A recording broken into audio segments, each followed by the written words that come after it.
The Long Walk might have overtaken Sinners.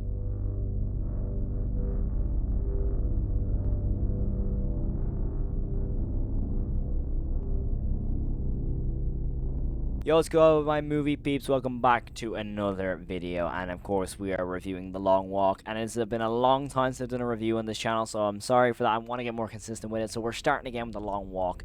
This film is gorgeous. I'm sorry. Cooper Hoffman, David Johnson, Ben Wang, and Toot Neo, I hope I'm saying that right, are absolutely breathtaking in this film. The one thing I was worried about when I was going to see this film was the reviews. Now, I'm going to be so honest. This year specifically, I think that Rotten Tomatoes has had a huge detriment to a lot of horror films or just films in general. A big one for me was Weapons. I wasn't a big fan of Weapons. It was like 99 on Rotten Tomatoes, nowhere near a 99 in my opinion. But for me, Rotten Tomatoes has had a very big impact on film this year specifically. And when I saw the reviews for The Long Walk, as someone who has read near enough every Stephen King story, I was a little bit skeptical on this because realistically, when it comes to Stephen King adaptations, a lot of them can be hit or miss. I mean, for example, It Chapter 2 and It Chapter 1 are both prime examples. Chapter 1's fantastic, Chapter 2 is a bit meh. So in my opinion, I got a little bit skeptical until the opening 30 minutes really swept that away from me, up until the title card. And if you've seen this film,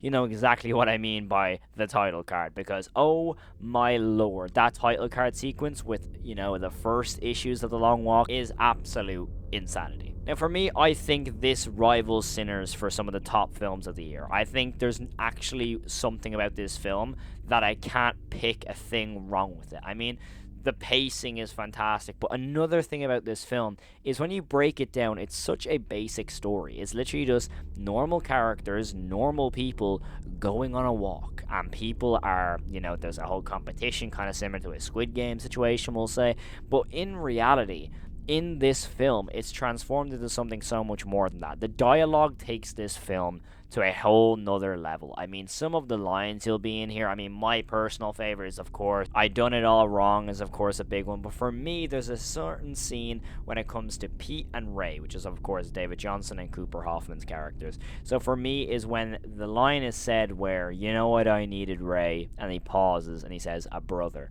That scene to me was beautiful. I just feel like how Ray and Pete react in these scenes and interact between one another is incredible. I mean, the hill scene as well is just fantastic. I mean, for me, this film caught me so off guard because this is a gory film. I would like to admit, this film, in my opinion, is some of the most disturbing stuff I've seen this year. I think when you look at it deeply on a personal level, this movie's deep, it's disturbing, it's extremely dark, and has some level of hope about it, though.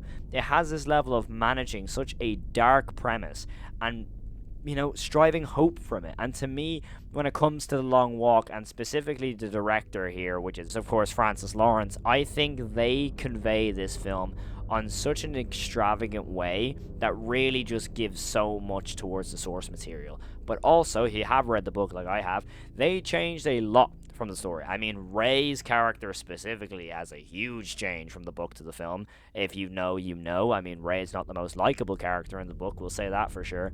But when it comes to this film, I've seen it 3 times. I mean, the last time I done that with a film was Longlegs, and I adore that film. So when it comes to The Long Walk, I just think that the way it is conveyed on screen just gives some level of hope, and the score, oh my god. Specifically, if you've heard it on TikTok, it's gone viral. The Olsen score is just amazing. I mean, that scene in itself, like, I cannot remember the last film that had me in tears in a theater. This film was just mesmerizing. It had me by the scruff of my neck. Every way it went, it had my emotions high. Like, I was so worried about who's actually going to survive, because, I mean, if you've read the book and you've seen how this film goes, you've seen that there's some switches. So when it comes to this film, I was like, okay, they have switched a few things, so I'm curious to how, you know, it will all end. And when it comes to that last few people left, the last 5, we'll say, the emotions are just so high because there's character arcs that happen that just feel so on screen when you first watch them are kind of like abrupt and sudden and impulsive. But when you delve deeper into those characters, and if you know exactly who I'm talking about, there's one specific character who's kind of like the antagonist who kind of switches a little bit. But for me, their whole story arc from the start to the beginning, if you actually, piece their interactions with each character together, it really shows and justifies why they're like that. There's explanations in here for why characters are the way they are. I mean, Ben Wang's character in Olsen, oh my god, that scene is just incredible. It's heartbreaking. And overall, it just has you by the neck and just drives you anywhere it wants you to go. Of course, same with Toot New. I have no idea how to say his name, but he is fantastic, and he's not really in much stuff either. He has, like, we saw Ben Wang and obviously the Karate Kid Legends. We've seen David Johnson in Alien Romulus. Personally, I haven't seen Cooper Hoffman in a lot of things. I just know of obviously his dad. But obviously, this Toot New, who's an incredible actor, has not been in much stuff that I've seen.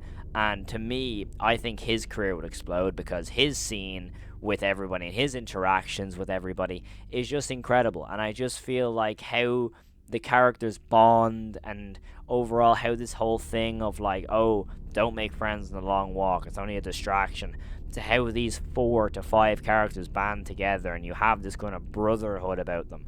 And it's just something that is so beautiful when you delve deeper into it.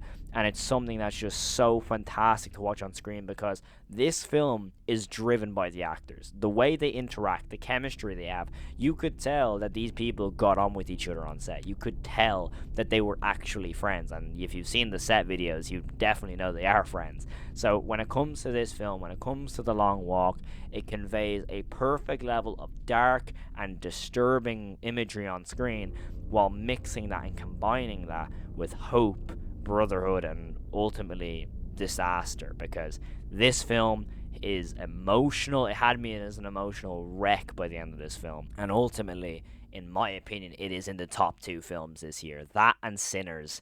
If you ask me on a different day, I'll have Sinners up there. If you have asked me on a different day, I'll have The Long Walk as my top number 1 this year. Because, oh my god, this film, I can't put anything wrong with it. I really can't. I love how it's conveyed. Mark Hamill, as well as the Major, really well played. I think Mark Hamill is someone that has such range in his acting. But wow, as the Major, is he just exactly what the Major is. I mean, he's just fantastic in that role. And of course, the cinematography in this film, the hill scene cinematography is incredible. But of course, the gore is something to definitely be talked about. There's a very, very vicious scene in this film when it comes to a different character. There's injuries in here that are gruesome and vile. I mean, the overall story is, last one standing. So you know that it's going to have a devastating impact on everyone watching it. So I would highly recommend The Long Walk. It's a 5-star out of 5 on Letterboxd for me. That's not going to change. So if you have not gone seen The Long Walk, go and see it. Do yourself a favor and treat yourself, because in my opinion, so far this year, this is a masterpiece. Thank you all so much for watching. That's my own opinion on The Long Walk. Let me know what you thought of it in the comments below. I'd love to hear your thoughts. I absolutely adored this film, if you couldn't tell. But I am very, very appreciative of everyone who's tuned into the end of this video. I hope you have enjoyed. If you like movies, make sure to smash like button down below. Make sure to subscribe as well to always stay up to date when we're always reviewing movies. And of course, if you're interested in horror like I am also a filmmaker. So I have 2 short films on my channel right now if you want to go check them out and give me some feedback, because I desperately need it. But thank you so much for watching, and I hope you have it all enjoyed, and I shall check you in the next one. Of course, stay safe.